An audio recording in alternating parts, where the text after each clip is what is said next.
አስከፊ ጦርነት ሊጀመር ነው። መጠነ ሰፊ ጥቃት ከፍታለው። በአስቸኳይ ህዝቡ ለቆ ይውጣ። ይህ ቴሄራን ለእስራኤልና አሜሪካ ሌሊቱን ያሰማችው ጉድ ነው። ቴሄራን ይህን ማስጠንቀቂያ ባሰማች ሰዓታት ልዩነትም ግዙፉን የአሜሪካ መርከብ በክሩዝ ሚሳኤል አንድደዋለች። ጥቃቱ ያበሸቃቸው ዶናልድ ጄ ትራምፕ ከኢራን ጥቃት በኋላ ወዲያውኑ ወደ ቤንጃሚን ኔታንያሁ ስልካቸውን ደውለዋል። ኢራን ላይ በቀጣይ ስለሚፈጸም ጥቃትም በዝርዝር መወያየታቸውን አክሲዮስ የዜና ወኪል ዘግቧል። በእርግጥም መካከለኛው ምስራቅን የሚያናውጥ ዓለምንም የሚያደበላልቅ ሌላ ጦርነት ዳግም ሊቀሰቀስ ይመስላል። ኢራን ከዚህ በኋላ በፍጹም ከዋሽንግተን ጋር ለድርድር አልቀመጥም ስትል ተናግራለች። አቋሟንም አሳውቃለች። ትራምፕም ተስፋቸውን ከድርድር ጠረጴዛ ይልቅ ጠመንጃ ላይ አተኩረዋል። ቢቢሲ በበኩሉ ያለፉትን ወራት የትራምፕ ቅጥፈት ያጋለጠና ኢራን አሜሪካ ላይ ያደረሰቻቸውን ወታደራዊ ኪሳራዎች የተመለከተ አስደንጋጭ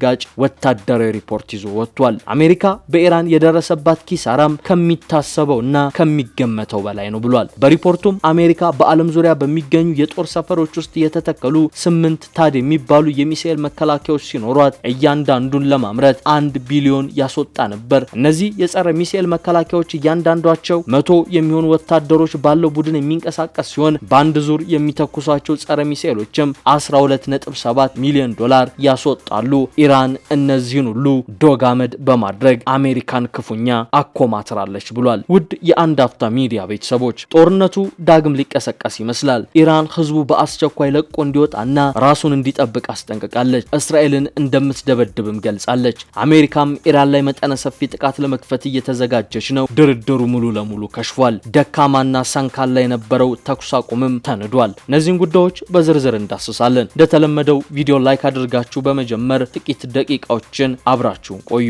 ከቦሌ በ5 ደቂቃ ርቀት ላይ በምትገኘው በቦሌ ቡልቡላ በፍሎር 1 ቤት ብቻ የያዙ G+3 ኮምፓውንድ አፓርትመንቶችን ከአልቴራ ሪል ስቴት ባለ 2 መኝታና ባለ 3 መኝታ የቤት አማራጮች ሲሆኑ በፉሊ ፊኒሽድም የሚረከቡ ናቸው። ባለ 2 መኝታ ግራውንድ ላይ 110 ካሬ በ14.4 ሚሊዮን ብር ሙሉ ክፍያና በ4.4 ሚሊዮን ብር ቅድመ ክፍያ፣ ባለ 3 መኝታ ደግሞ 130 ካሬ በ16.6 ሚሊዮን ብር ሙሉ ክፍያና በ5 ሚሊዮን ብር ቅድመ ክፍያ ያቀረብላችሁ ሲሆን እነዚህም ቤቶች ወደ ላይ G+3 ፎቅ ብቻ ሲሆኑ ግንባታቸውም 80% የደረሱና በአንድ ዓመትም የሚረከቡ ናቸው። በውስጡም የልጆች መጫወቻ፣ ግሪን ኤሪያ፣ ከርሰ ምድር ውሃና በቂ ፓርኪንግ ያላቸው ሲሆኑ ስለ ታማኝነታችን ደግሞ ከዚህ ቀደም ያስረከብናቸው ቤቶች ምስክሮቻችን ናቸው። የቀሩንም ቤቶች ውሱን ስለሆኑ ፈጥነው ይደውሉልን። አዲስ ጦርነት በይፋ ታውጇል። ሰንካላና ደካማ የነበረው ተኩስ አቁምም እንደ እንቧይ ካብ ተንዷል። ኢራን ከአሜሪካ ጋር የጀመረችውን ድርድርም አቋርጣለች። ከዚህ በኋላ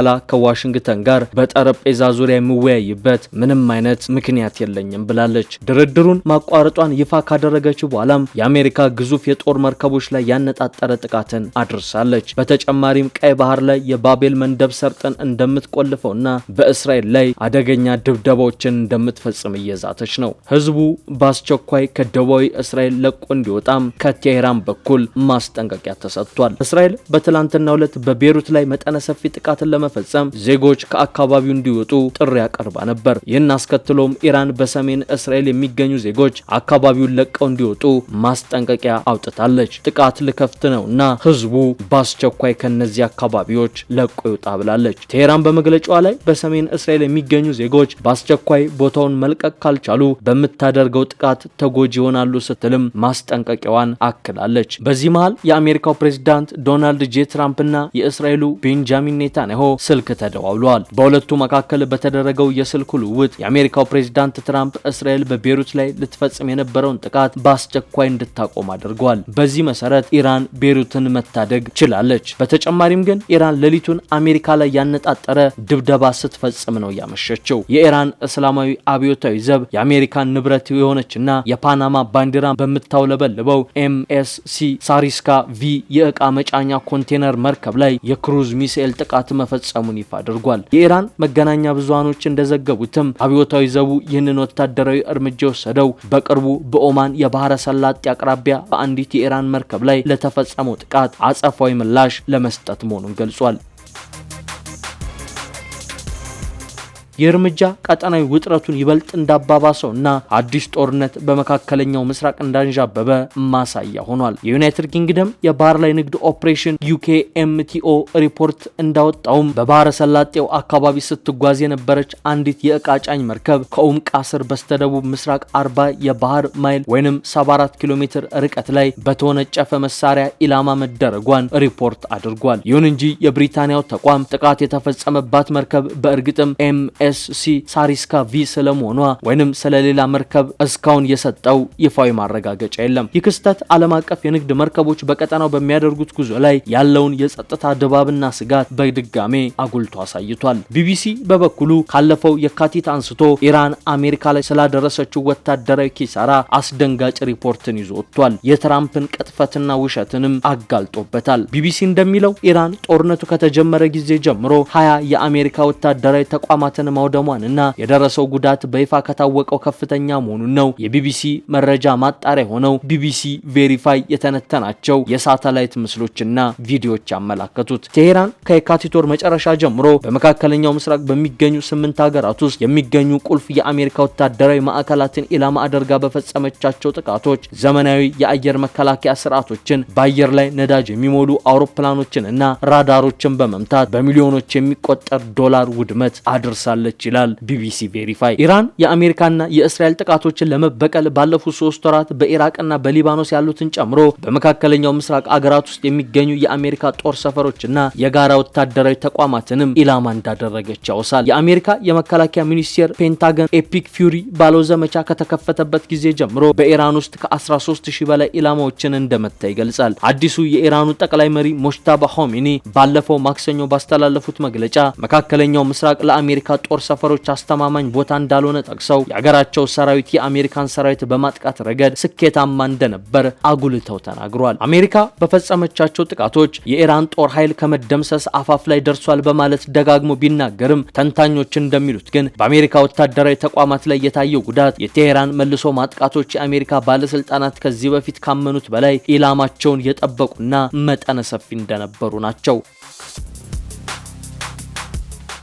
አንድ የአሜሪካ የመከላከያ ባለስልጣን ለወታደራዊ ዘመቻዎች ደህንነት ሲባል በቢቢሲ ቬሪፋይ ግኝቶች ላይ አስተያየቴን አልሰጥም ሲሉ ተቆጥበዋል። አሜሪካ ዋነኛ የሳተላይት ምስሎች አቅራቢ የሆነው ፕላኔት የተባለው ተቋም ግን የኢራንና በአብዛኛው የመካከለኛው ምስራቅ አካባቢዎች የሚያሳዩ ምስሎችን ላልተወሰነ ጊዜ ላለማቅረብ ገደብ እንዲያስቀምጥ በመጠየቅ የግጭቱን የሳተላይት ትንተና ለመገደብ ጥረት አድርጋለች። ኩባንያውም ምስሎቹ በተቀናቃኝ ኃይሎች የአሜሪካ አጋሮችንና የኔቶ አባላትን እንዲሁም ሲቪሎችን ኢላማ ለማድረግ ጥቅም ላይ እንዳይውሉ ለማድረግ እንደሚፈልግ በመግለጽ የእገዳውን ትክክለኝነት ደግፎታል። ቢቢሲ ቬሪፋይ በኢራን ጥቃቶች ምክንያት በአሜሪካ ተቋማት ላይ የደረሱትን ጉዳቶች ለመተንተን ከሌሎች ዓለም አቀፍ የሳተላይት ምስል አቅራቢዎች የተገኙ ምስሎችን እንዲሁም ከፕላኔት ደግሞ ቆየት ያሉ ማነጻጸሪያ ምስሎችን እንደተጠቀመ በዚህ ሪፖርቱ ላይ ያስቀምጣል። በኢራን ጥቃት ጉዳት የደረሰባቸው ወታደራዊ ተቋማት የሚገኙት በሳውዲ አረቢያ፣ በተባበሩት አረብ ኤምሬቶች፣ በኳታር፣ በኩዌት፣ በኢራቅ፣ በዮርዳኖስ፣ በባህሬን እና በኦማን ነው። የጥቃት ኢላማ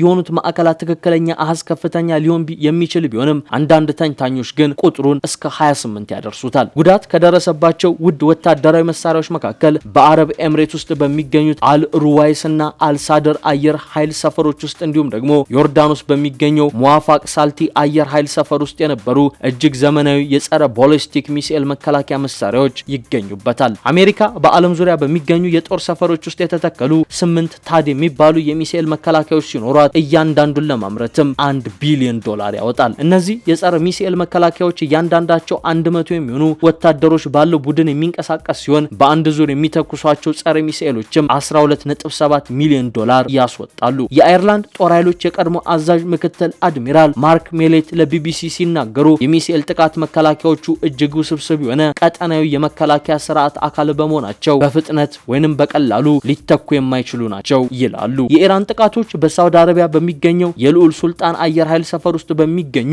የአሜሪካ አየር ላይ ነዳጅ በሚሞሉና የቅኝት አውሮፕላኖች ላይ ከፍተኛ ጉዳት ማድረሳቸውንም የሳተላይት ምስሎችን የተነተኑ ባለሙያዎች ጠቁመዋል። ውድመት የደረሰበት አንደኛው አውሮፕላን E3 ሴንትሪ የተባለ የቅኝት አውሮፕላን መሆኑን በተንታኞች ተለይቷል። ይህንን ወታደራዊ አውሮፕላን ለመተካት እስከ $700 ሚሊዮን ሊያስወጣ እንደሚችል የአሜሪካ መገናኛ ብዙሃን ዘግበዋል። የኢራን ጥቃት በሌሎች ቦታዎችም የሚገኙ ወታደራዊ ተቋማትን ኢላማ አድርጓል ይላል ይኸው የቢቢሲ ቬሪፋይ ወታደራዊ ትንታኔ። በኩዌት ውስጥ የሚገኙት የአሊ አልሳሊም የአየር ኃይል ሰፈርን እና የካምፕ አሪፍ ጃንን ጥቃት ተፈጽሞባቸዋል። በጦርነቱ ወቅት በተደጋጋሚ ጥቃት በተፈጸመበት በአንደኛው ጦር ሰፈር ውስጥ የሚገኙ የነዳጅ ማከማቻዎች፣ የአውሮፕላን መጠለያዎችና የወታደር መኖሪያዎች መውደማቸውን ተንታኞች ከሳተላይት ምስሎች ተመልክተዋል። በተጨማሪም ካምፕ አሪፍ ጃን በተባለው ወታደራዊ ሰፈር ውስጥ በሚገኝ የሳተላይት ግንኙነት መሳሪያ ላይ ከፍተኛ ውድመት መድረሱን የመከላከያ ደህንነት መረጃ ኩባንያ የሆነው የንስ ያገኘው መረጃ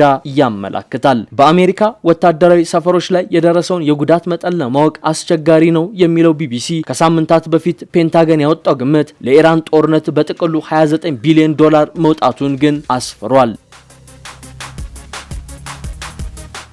ከዚህ ውስጥ አብዛኛው ወጪ በጦርነቱ ለወደሙ መሳሪያዎች ጥገና ወይም መተኪያ እንደሚውልም ይጠበቃል። ነገር ግን የፕሬዝዳንት ትራምፕ ተቃዋሚ የሆኑት ዲሞክራቶች ይህ አሃዝ ምናልባት ዝቅተኛ ግምት ሊሆን እንደሚችል ነው የሚያስረዱት። ሪፖርቱ ጨምሮም ጦርነቱ ከተጀመረበት ከየካቲት ወር አንስቶ ኤፍ-15 እና ኤፍ-35 ተዋጊ ጄቶችን፣ 24 MQ-9 ራፐር ድሮኖችን እንዲሁም ኤ-10 10 አጥቂ አውሮፕላንን ጨምሮ ቢያንስ 42 አውሮፕላኖች ወድመዋል ወይንም ተጎድቷል ሲል አረጋግጧል። የአሜሪካ ጦር ሰራዊት ከሚጠቀምባቸው ውድ የጦር መሳሪያዎች ጋር ሲነጻጸር ኢራን በመካከለኛው ምስራቅ በሚገኙ ኢላማዎች ላይ በፈጸመችው ጥቃት ርካሽና በቀላሉ የሚተኩ ድሮኖችን እንደምትጠቀምም ተዘግቧል። ባለሙያዎች ለቢቢሲ ቬሪፋይ እንደተናገሩት በጦርነቱ ወቅት የኢራን የጥቃት ስልቶች ተሻሽለዋል። ይህም በመካከለኛው ምስራቅ ከተሞችንና የጦር ሰፈሮችን ኢላማ ካደረጉት ሰፊ የጅምላ የሚሳኤል ውርጅብኞች ኢላማቸውን ወደ ለዩ ይበልጥ ትክክለኛና ቀጥተኛ ጥቃቶች ተሸጋግሯል። የኢራን የመጀመሪያዎቹ የሚሳኤል ጥቃቶች በከፍተኛ ቁጥር ላይ አተኩረው የአየርና የሚሳኤል መከላከያዎችን በከፍተኛ መጠን በመሸፈን ከአቅማቸው በላይ እንዲሆኑ ለማድረግ የተነደፉ የጅምላ ሚሳኤል ማዕበሎች ናቸው ሲሉ በአሜሪካው ስቲምሰን ሴንትራል የባለሙያዎች ቡድን ውስጥ ተንታኝ የሆኑት ዶክተር ኬሊ ግሬኮ ይናገራሉ። ሆኖም ግን በጥቂት ቀናት ውስጥ ኢራን ወደ ትናንሽ ይበልጥ ኢላማቸውን ወደ ለዩ ጥቃቶች ተሸጋግራለች። የቀሩትን ሚሳኤሎችና ድሮኖች ለተወሰኑ ከፍተኛ ጉዳት ለሚያደርሱ ኢላማዎች በማቆየት ትኩረቷን ኢላማቸውን ለጥቂት የሳቱ ጥቃቶቿ እንኳን ከፍተኛ ጉዳት በሚያደርሱ ኢላማዎች ላይ ያተኮሩ ናቸው ብሏል። አንድ ተንታኝ ለቢቢሲ ቬሪፋይ እንደተናገሩት የአሜሪካ ጦር ሰራዊት የኢራን የጦር ስልት እየተሻሻለ በሚሄድበት ጊዜ አውሮፕላኖቹን ከኢራን የድሮንና የሚሳኤል ጥቃት ክልል ለማስወጣት ባለመቻሉ በጦርነቱ የመጀመሪያ ላይ ቸልተኝነትን በመፈጸሙ ጥቃት ፈጽሟል ብሏል። የልዑል ሱልጣን የአየር ክልል ሰፈርን በተመለከተ አውሮፕላኑ ከመውደሙ በፊት የጦር ሰፈሩ ቀደም ሲል ጥቃት እንደደረሰበት ተናግሯል። የኢራን ጠቅላይ መሪ ሞጅተባ ኻሜኒ የቀጠናው መሬትና ሀገራት ከዚህ በኋላ ለአሜሪካ ጦር ሰፈሮች መጠለያ ሆነው አያገለግሉም በማለት አሜሪካ በቀጠናው ችግር ለመፍጠርና ወታደራዊ ሰፈር ለመክፈት የሚሆናት አስተማማኝ ቦታ አታገኝም፣ አሜሪካ ከዕለት ወደ ዕለት ቀድሞ ከነበራት ቦታ ላይ እየተንሸራተተች ነው በማለት ገልጸዋል። ይህ የጠቅላይ መሪው አስተያየት የተሰማው በአሜሪካና ኢራን መካከል የተኩስ አቁም ለመድረስ ሲያደርጉት የነበረው ድርድር መልሶ ውጥረት ውስጥ ከመግባቱ ከቀናት በፊት ነበር። አሜሪካ በደቡባዊ ኢራን አዲስ የአየር ጥቃት መፈጸሟን ተከትሎ ባለፈው ሐሙስ የኢራን እስላማዊ አብዮታዊ ዘብ በቀጠናው ያለ የአሜሪካ ወታደራዊ ሰፈርን ኢላማ ማድረጉን ባለፈው ሳምንት አስታውቆም ነበር። ዶክተር ግሬኮ የአሜሪካና የኢራን የተኩስ አቁም ስምምነት ከፈረሰና ውጊያው እንደገና ከተጀመረ በአሜሪካ ጦር ሰፈሮች ላይ የሚደርሰው ጉዳት በባህረ ሰላጤው ያሉ ተቋማት ለአደጋ የተጋለጡ ሊሆኑ እንደሚችሉ አስጠንቅቀዋል። አሁን እየተካሄደ ያለው ግጭት የአሜሪካና የአጋሮቿን የአየር መከላከያ መሳሪያዎች ክምችትን በከፍተኛ ደረጃ ቀንሶባቸዋልም ብለዋል። የጦር መሳሪያዎቹን ለመተካት የሚያስችል ፈጣን አማራጭ የለም። ስለዚህ አዲስ ዙር የኢራን ጥቃት የሚጀመር ከሆነ ለመከላከያ የሚውለው መሳሪያ በጦርነቱ ጅማሬ ወቅት ከነበረው ጥቂቱ ብቻ ነው የሚሆነው በማለትም ባለሙያው ለቢቢሲ ተናግረዋል።